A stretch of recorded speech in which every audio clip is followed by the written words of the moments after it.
Bonjour tout le monde, je suis Fifi. Aujourd'hui, on va lire ce livre qui s'appelle Fimbo.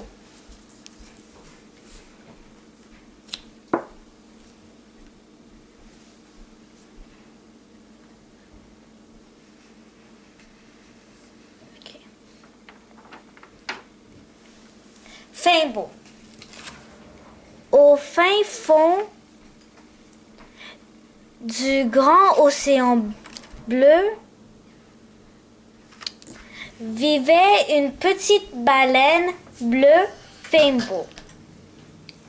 On le disait petit, mais il ne l'était pas du tout. Bébé Fimbo était bien plus grand que tous ses amis.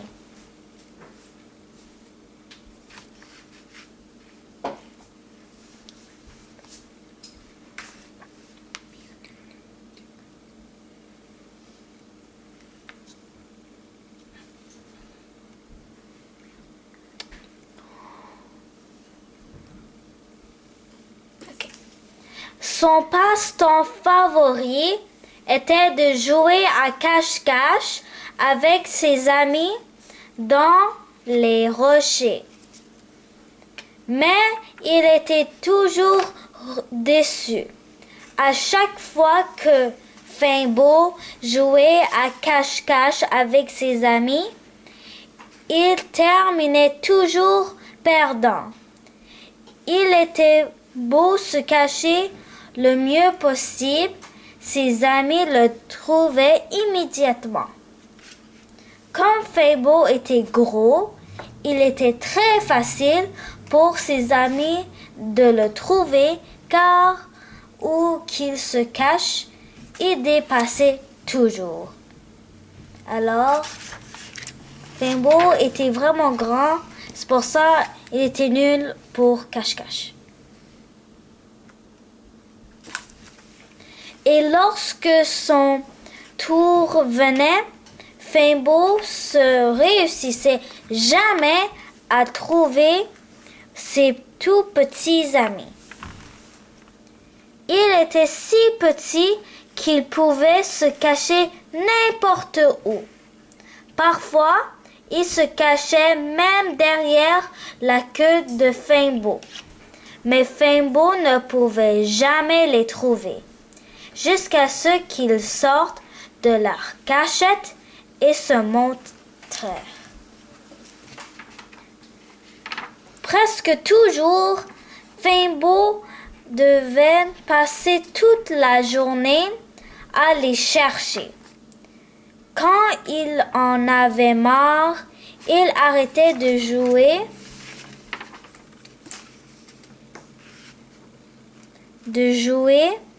et alla voir sa mère en pleurnichant. Alors, il était vraiment grand qu'il n'était pas bon en cache-cache, mais pour ses amis, ils sont vraiment petits, alors ils sont très bons en cache-cache, à cache-cache.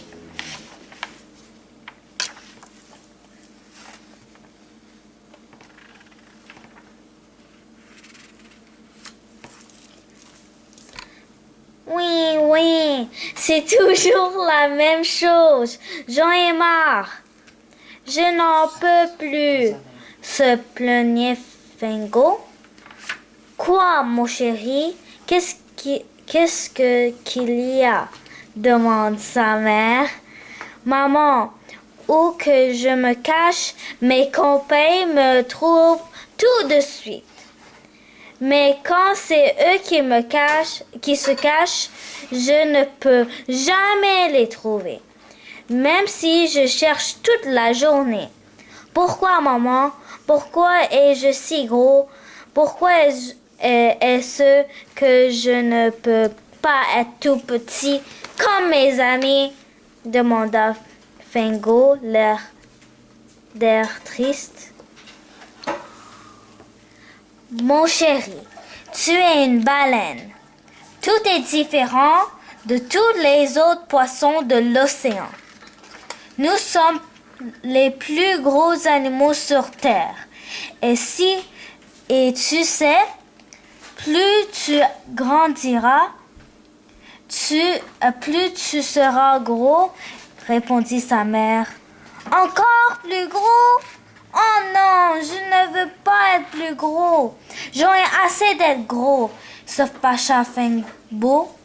Mais non, Fingbo, tu dois être fier, dit sa mère. Fier de quoi? D'être gros? Demanda Fingbo. Alors ça, c'est sa mère. Attends. Où sont les mots? Ouais. Alors ça, c'est sa mère. Mais... où sont les mots? Oh. Ok.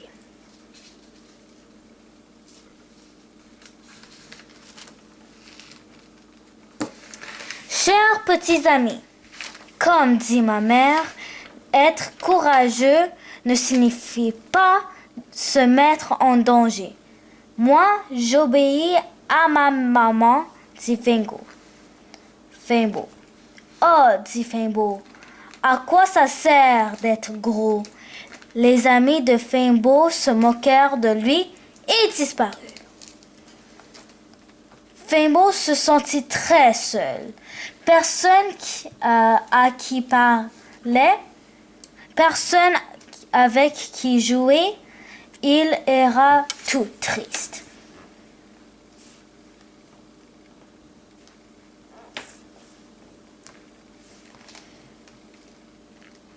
Mais un peu plus tard, il entendit des cris dans l'eau.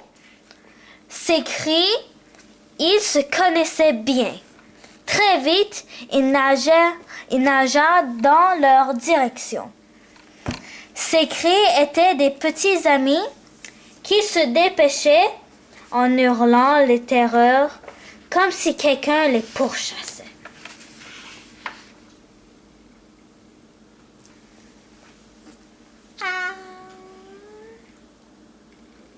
Ils se précipitèrent derrière la queue de Fingbo. Une seconde plus tard, le gros requin se précipita dans leur direction, la queue grande ouverte. Lorsqu'il vit Fingbo face à lui, ses yeux sortirent de ses orbites et il resta bouche bée.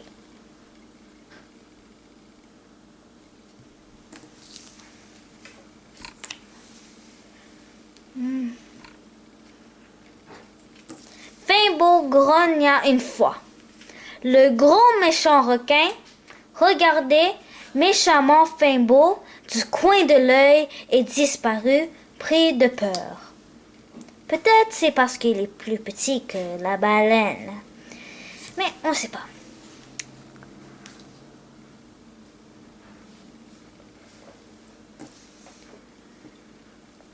Les amis de Fingbo, qui avaient tout vu, n'en croyaient pas leurs yeux. Ils n'arrivaient pas à croire que le gros et méchant requin s'était enfui en voyant leur ami Fingbo.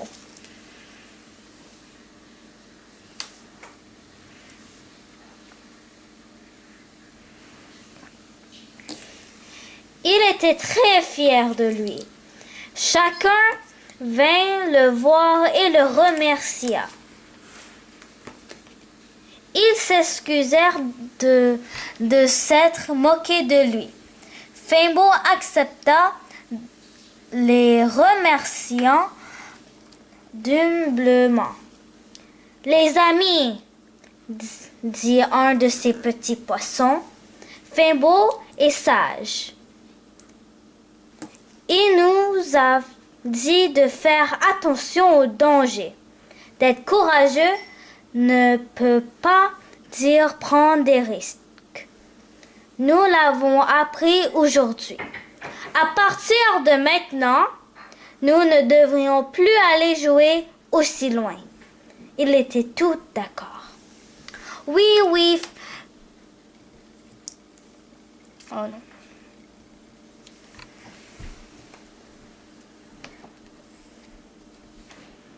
Oui, Fimbo est un très grand et un très bon ami. Même si on s'est moqué de lui, il est quand même venu nous sauver. Les amis, vous m'avez pas besoin d'aller aussi loin. Je peux vous montrer des choses que vous m'avez jamais vues. Ce sera mieux que d'aller nager ailleurs, dit Fimbo. Il alla nager jusqu'à la surface, puis il dit à ses amis de s'asseoir un par un sur sa tête. Quand sa fontaine jaillit, ils furent protégés leur heure de l'eau et purent voir le beau monde au-dessus d'eux. Ils virent le ciel, les oiseaux, les nuages, les bateaux et les lointains paysages.